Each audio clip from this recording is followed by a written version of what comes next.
승리하셨습니다. 17번째 날 새벽 예배를 하나님께 드리겠습니다. 그는 자기를 경외하는 자들의 소원을 이루시며 또 그들의 부르짖음을 들으사 구원하시리로다. 아멘. 자비 하나님, 17번째 날 새벽을 주님께 드립니다. 오늘도 우리 가운데 친히 오셔서 우리를 만나주시고 말씀하신 것처럼 주님을 경외한 자들의 소원들을 이루어 주시옵소서. 예수님의 이름으로 기도드렸습니다. 아멘. 오늘 하나님께서 우리에게 주시는 말씀 여호수아 10장 1절에서 15절까지 말씀입니다. 여호수아 10장 1절에서 15절.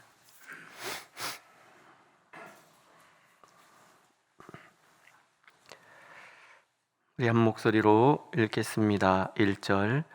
그때 여호수아가 아이를 빼앗아 진멸하되 여리고와 그 왕에게 행한 것 같이 아이와 그 왕에게 행한 것과 또 기브온 주민이 이스라엘과 화친하여 그 중에 있다 함을 예루살렘 왕 아도니 세덱이 듣고 크게 두려워하였으니 이는 기브온은 왕도와 같은 큰 성임이요 아이보다 크고 그 사람들은 다 강함이라. 예루살렘 왕 아도니 세덱이 헤브론 왕 호암과 야르무드 왕 비람과 라기스 왕 야비아와 에글론 왕 드빌에게 보내어 이르되 내게로 올라와 나를 도우라. 우리가 기브온을 치자. 이는 기브온이 여호수아와 이스라엘 자손과 더불어 화친하였음이니라 하매 아모리 족속의 5 왕들 곧 예루살렘 왕과 헤브론 왕과 야르무드 왕과 라기스 왕과 에글론 왕이 함께 모여 자기들의 모든 군대를 거느리고 올라와 기브온에 대진하고 싸우니라. 기브온 사람들이 길갈 진영에 사람을 보내어 여호수아에게 전하되 당신의 종들 돕기를 더디게 하지 마시고 속히 우리에게 올라와 우리를 구하소서. 산지에 거주하는 아모리 사람의 왕들이 다 모여 우리를 치나이다 하매 여호수아가 모든 군사와 용사와 더불어 길갈에서 올라가니라.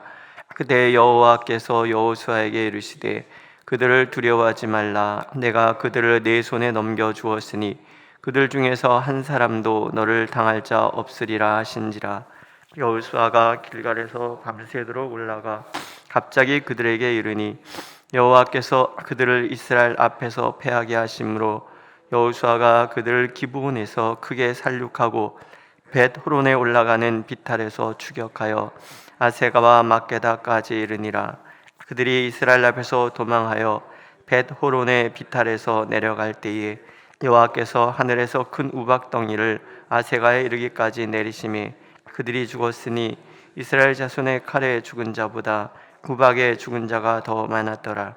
여호와께서 아모리 사람을 이스라엘 자손에게 넘겨주시던 날에 여호수아가 여호와께 아뢰어 이스라엘의 목전에서 이르되 태양아 너는 기브온 위에 머무르라. 달아 너도 아얄론 골짜기에서 그리할지어다 하며 태양이 머물고 달이 멈추기를 백성이 그 대적에게 원수를 갚기까지 하였느니라. 야살의 책에 태양이 중천에 머물러서 거의 종일토록 속히 내려가지 아니하였다고 기록되지 아니하였느냐. 여호와께서 사람의 목소리를 들으신 이 같은 날은 전에도 없었고 후에도 없었나니 이는 여호와께서 이스라엘 위하여 싸우셨음이니라. 여호수아가 온 이스라엘과 더불어 길갈 진영으로 돌아왔더라. 아멘. 14절에 보면 여호와께서 사람의 목소리를 들으신 이 같은 날은 전에도 없었고 후에도 없었다, 이런 얘기가 나오죠. 이게 참 굉장히 은혜스럽지 않습니까? 신앙은 위대하신 하나님과의 교제 속에서 평범했던 사람이 위대한 사람으로 변화되는 과정이다, 이렇게 정의도 내릴 수가 있어요. 나는 연약한 삶, 평범한 사람이라는 거죠. 우리나라 그 영웅전을 읽어보면 영웅들은 태어날 때부터 다르잖아요. 일단 태몽부터 다릅니다. 태몽도 다르고 별이 와서 품에 안기고 또 무슨 막 다르잖아요. 그리고 잘할 때도 달라요. 전쟁을 해도 벌써 걔는 리더고 그러니까는 아예 태어날 때부터 위대한 사람은 위대하게 태어나고 평범한 사람은 그저 평범하게 태어난다. 이게 우리나라 영웅전의 특징이죠. 아니 어쩌면 이 동양의 이 영웅전의 대부분이 그럴 거예요. 근데 성경은 누구도 영웅이 아니에요. 우리가 아는 수많은 그 위대한 믿음의 선진들이 특별히 탁월한 사람들이 그리 많지 않습니다. 그저 평범한 사람들. 여호수아도 그런 사람 중에 하나잖아요. 여호수아의 부모가 누군지도 잘 몰라요. 기록이 없잖아요. 여호수아는 갑자기 툭 등장을 합니다. 모세의 사환이잖아요. 시종. 우리나라 말로 따까리라고 그러죠. 그런 사람이에요. 여호수아가 잘하는 것 하나는 회막을 떠나지 않는 거예요. 늘 하나님 앞에서 늘 하나님을 사랑하고 자신의 위치를 그저 굳건히 지켰던 그런 사람. 오죽하면 여호수아가 지도자가 되었을 때 여호수아 1장에 보면 두려움이 너무 많은 사람. 걸출한 지도자 모세가 하나님의 부름을 받고 떠난 다음에 이제 덕하니 이 백성들을 맡았고 그에게는 가나안 정복이라는 아주 중차대한 그런 사명이 주어졌단 말이죠. 어찌 안 떨겠습니까? 그런데 그때 하나님이 찾아오셔서 여호수아에게 들려준 이야기가 있어요. 이것은 나의 언약이라. 네가 앞으로 해 나가야 할 사명이 아니라 이것은 내가 너와 너의 조상들과 너의 백성들과 언약한 나의 언약이야.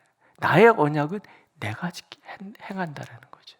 너는 두려워하지 마라. 다만 하나님의 말씀을 주야로 묵상하고 그 말씀에 순종하면 된다라는 거예요.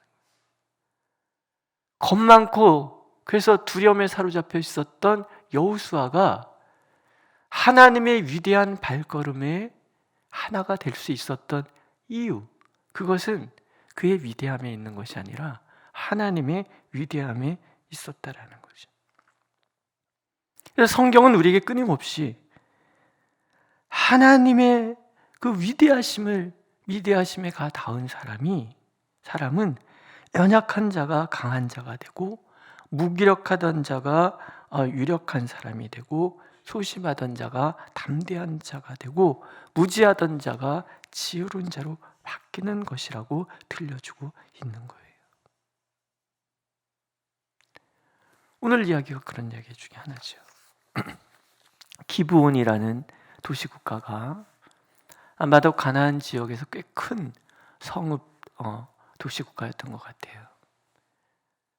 이 나라가 여호수아에게 물론 여호수아를 속였지요. 화친을 청했고 그들이 이스라엘 편에 가담을 한 거예요. 이게 그 지역의 도시국가들 왕들을 두렵게 한 거죠. 그래서 그 나라들이 모여서 동맹을 맺고 기브온을 치자 이렇게 된 거예요. 그러니까 기브온이 다급하니까 여호수아에게 통지를 보내고 그래서 여호수아와 그 5 동맹 국가와의 이제 전쟁이 시작이 되는 거죠.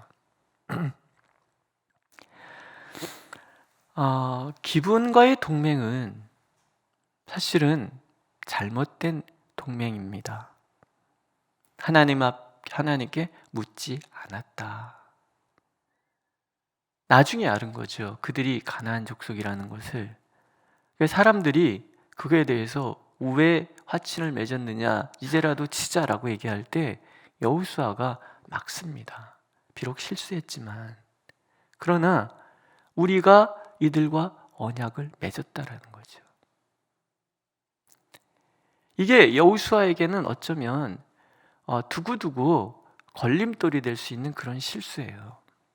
근데 지금 마침 그 동네 5개 국가가 이 기브온을 치겠다는데 이렇게 생각해 볼 수 있잖아요. 내가 실수로 잘못 화친을 맺었는데 저들이 그들을 친다. 나는 손대지 않고도 내 실수를 만회할 수 있는 기회구나. 이렇게 생각할 수 있어요. 그러지 않습니다. 하나님의 백성이 누구냐는 얘기죠. 하나님이 신실하시기 때문에 그 백성들 또한 신실해야 되는 거예요. 약속을 손바닥 뒤집듯이 뒤집는 그런 사람들은 절대로 하나님의 백성이 될 수가 없어요. 왜? 하나님은 한 번 말씀하신 것은 반드시 지키시는 분이시기 때문에. 민수기에 보면 시건치 않으시는, 거짓말 하시는 법이 없어요. 우리가 하나님을 신뢰하고 믿는다라는 얘기는 다른 거 아니에요. 바꾸시는 법이 없는 거예요. 말씀하신 것은 반드시 지키시는 거예요. 그렇기 때문에 하나님의 백성들도 세상 사람과의 관계 속에서 신실함을 유지해야 되는 거예요. 손해가 볼지라도 그것이 나를 어쩌면 두고두고 나의 가시가 될지라도 내가 하나님 앞에서 행한 것이라 그러면 우리도 행해야 되는 거예요. 지켜야 되는 거예요. 끝까지. 그게 세상과 다른 모습인 거예요. 이게 거룩함인 거예요. 당신은 왜 손해볼 만한 일인데도 왜 그것을 끝까지 해야 되느냐? 우리 하나님이 손해볼지라도 끝까지 하신 분이기 때문에 그렇습니다. 이게 우리의 이야기잖아요. 하나님께서 독생자 예수를 우리에게 보내주시는 거, 하나님 입장에서 보면은 이건 손해 중에 상속내 아니겠습니까? 예수께서 그렇게 십자가에 달려서 우리를 대신하여 우리의 죄를 속했다 할지라도 정직하게 우리 자신을 돌아보세요. 얼마나 감사하고 삽니까? 그 감격을 처음 주님 만났을 때 그 감격을 10년이 지나고 20년이 지나고 40년이 지나고 우리 나이 되도록 끝까지 잃지 않는 사람이 얼마나 되겠습니까? 만약에 그런 분이 계시다면 그분은 하나님께서 특별히 더 복을 주실 것입니다. 그러지 않잖아요. 그런데 하나님께서는 아니 그러신다는 거죠. 그렇기 때문에 여호수아 자신의 실수를 회피하는 기회로 삼지 않았던 이 모습은 오늘 우리가 살아가고 있는 이 시대 속에서 하나님의 사람으로서 우리가 취할 중요한 행동이 되는 거죠. 또 이 여호수아는 자신의 그 사령관으로서의 그 위치에도 굉장히 충실했습니다. 오늘 보면은 끝까지 싸우잖아요. 피곤하다고 물러서지 않아요. 의지가 부족해서 중간에 포기하지도 않아요. 하나님을 믿고 하나님의 승리를 위하여 기회가 주어졌을 때 끝까지 싸우는 거예요. 이 남쪽 군사 동맹들이 멸하기 위해서 지금 아주 중요한 그런 기회가 주어졌잖아요. 당시에는 해가 떠 있을 동안만 전쟁을 했다. 뭐 그런 암묵적 룰이 있었나 보죠. 아무래도 밤에 전쟁하는 것보단 보일 때 하는 게 훨씬 나으니까 그러기도 했겠죠. 그런데 지금 승기를 잡았어요. 근데 해가 지면 안 되잖아요. 시간을 딱 보니까 모질한단 말이죠. 그때 여호수아가 취한 행동은 하나님께 기도하는 거예요. 기가 막힌 기도를 합니다. 해야 멈춰라, 달아 멈춰라.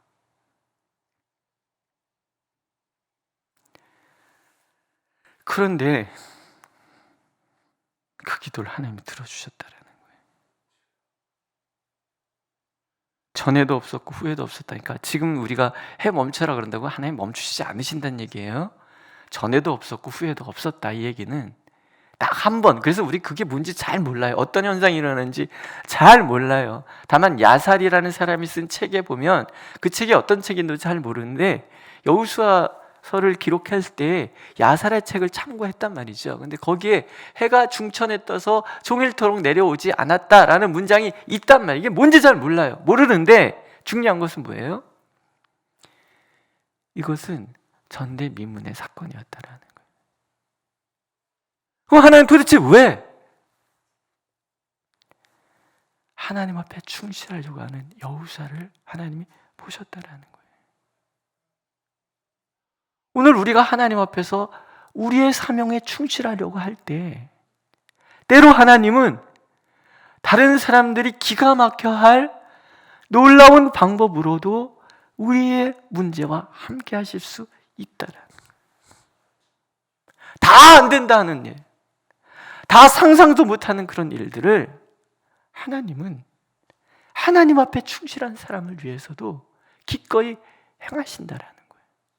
여호수아에게 있어서 해와 달이 멈췄던 이 사건이 전대미문의 사건이라 그런다면 오늘 우리 각각에 대해서도 하나님은 그런 일을 해 주실 거라는 약속인 거예요. 무슨 기도하세요? 어떤 결과를 원하세요? 내가 상상할 수 없다고 포기하지 말라는 거예요. 무모해 보이고 어쩌면 기가 막힌 그런 일이라도 하나님 앞에 기도할 수 있다라는 거예요. 오늘 우리가 지나가고 있는 이 때가 만만하신 분들이 얼마나 되십니까? 근데 하나님께서 하라시는 거예요. 내가 하나님 앞에 충실하다면 하나님은 나를 들어주실 거라는 거죠. 그래서 하나님이 승리하게 해주시는 거예요. 우박도 내리고 해달도 멈춰가시면서 여호수아 편에 서셔서 하나님이 일하시는 거죠. 그렇다면 우리가 할 일은 한 가지 아니겠습니까? 전심으로 하나님을 바라는 거예요. 전심으로 주님을 향하여 달려가는 거예요. 바울 사도가 이런 고백을 하잖아요. 빌립보서에서 형제들아 나는 아직 내가 잡은 줄로 여기지 아니하고 오직 한 일 즉 뒤에 있는 것을 잊어버리고 앞에 있는 것을 잡으려고 표대를 향하여 달려가노라. 이게 위대함이라는 거죠. 바울 사도는 자신의 연약함을 아는 사람이잖아요. 그런데 끝까지 가는 거예요. 제가 바울 사도의 순교터라고 로마에 가서 거기를 잠깐 간 적이 있었어요. 근데 거기서 제가 그런 생각을 했어요. 디모데 후서가 바울 사도의 마지막 죽음을 앞두고 쓴 서신이라 그러는데 그런 고백하잖아요. 나의 달려갈 길을 다 하고. 거기 서서 그런 묵상을 했어요. 도대체 이 남자는 어떤 사람이기에 그 마지막 때 나의 달려갈 길을 다 하였다고 이렇게 어찌 보면 거만하게 오만하게 고백할 수 있었을까?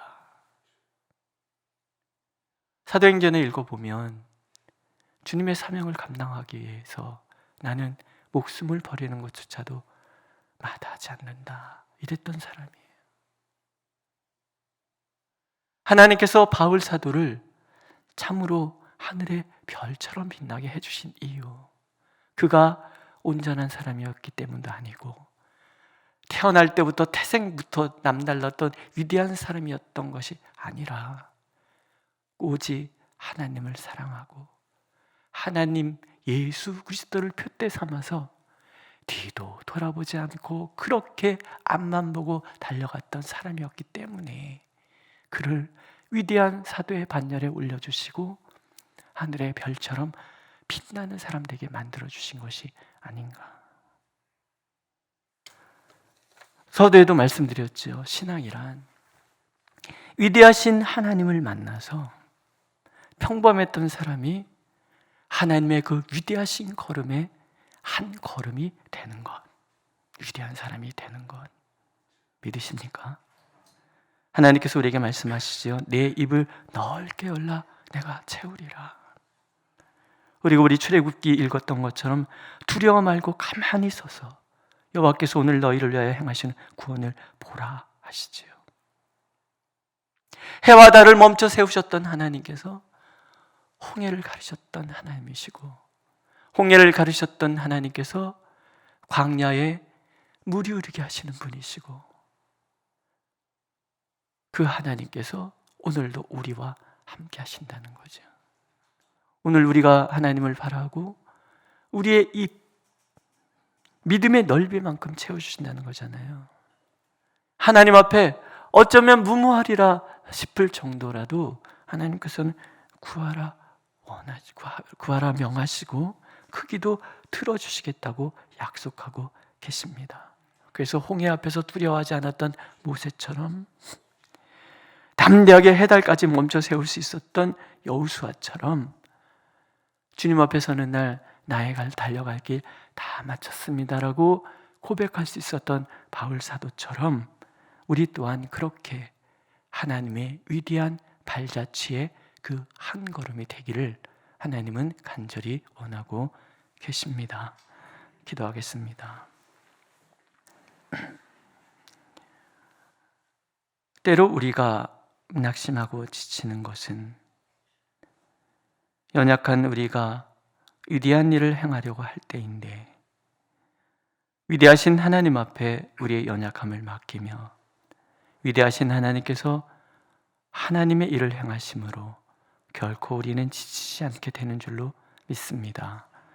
오늘도 우리가 주님을 향하여 구하오니 여호수아와 함께 하셨던 하나님, 오늘도 우리와 함께 하셔서 하나님의 위대하신 일을 드러내 주시옵소서.